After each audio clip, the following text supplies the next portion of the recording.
Buenas tardes, bienvenidos a Piketty en 5 minutos para variedades del capitalismo. Básicamente vamos a platicar un poquito sobre el texto y para eso utilizo estas diapositivas.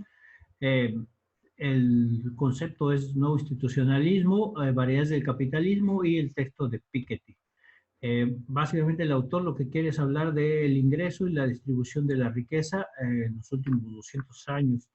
Eh, para eso las partes del texto se dividen en 4: ingreso y capital, dinámica de relación capital-ingreso, estructura de la desigualdad y regulación del capital. Los aportes más interesantes son, en primer lugar, el regreso a esta sociedad patrimonial o basada en la riqueza. 2, la concentración de la riqueza futura, en particular esta relación de que el rendimiento del capital siempre va a ser mayor que el rendimiento del crecimiento de la economía. Esto provoca que la desigualdad sea mayor, llegando casi a niveles del siglo XIX, y se podría evitar si las instituciones pudieran democratizar la riqueza. Y el 3, la desigualdad en Estados Unidos. En el caso de la relación capital-ingreso, es esta relación o valor total del capital de un país, que en este caso equivale al 6% del ingreso nacional.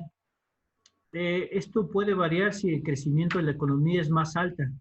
Sin embargo, y esto no necesariamente es malo, ya que si somos intensivos en capital, implicaría que tendríamos más tiempo para la cultura, la educación y la salud. El problema sería quiénes son los dueños de los robots. Esos son los dueños del rendimiento del capital. En el segundo lugar, la concentración de la riqueza.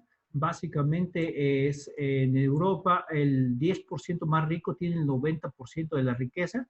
Eso era alrededor de siglo XVIII, siglo XIX, y existía un 80% que no tenía casi nada, ¿no?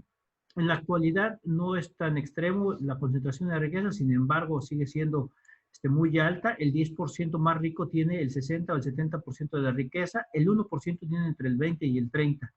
Se generó esta 40% o clase media patrimonial que tiene entre el 20 y el 30%, mientras que el 50% tiene prácticamente nada, ¿no?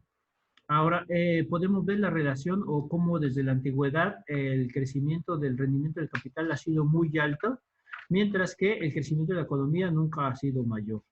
Esto se debe y esto provoca que se incremente la desigualdad, ya que entre más concentres capital, altas tasas de rendimiento puedes alcanzar.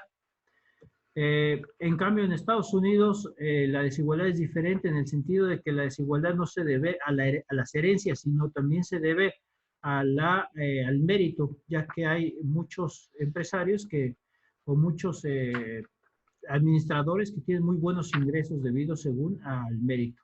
Esto podemos ver que en Estados Unidos la concentración de la riqueza, es decir, el 10% tenía el 40% en 1910, y esto ha ido variando, cambió en la Segunda Guerra Mundial, y después con el modelo neoliberal se volvió a incrementar la desigualdad en Estados Unidos. A diferencia de Europa, el 10% tenía el 80% de la riqueza en 1810, y esas eran las tasas de hasta el 90% antes de empezar la Primera y Segunda Guerra Mundial, y esto provocó que tuviéramos estas altas tasas de concentración. Después de la Segunda Guerra Mundial baja hasta llegar al 60%. En el caso de Estados Unidos, esto fue incrementándose y al terminar ahorita en 2010 es más alta que en Europa, es decir, el modelo liberal tiene mayores tasas de desigualdad.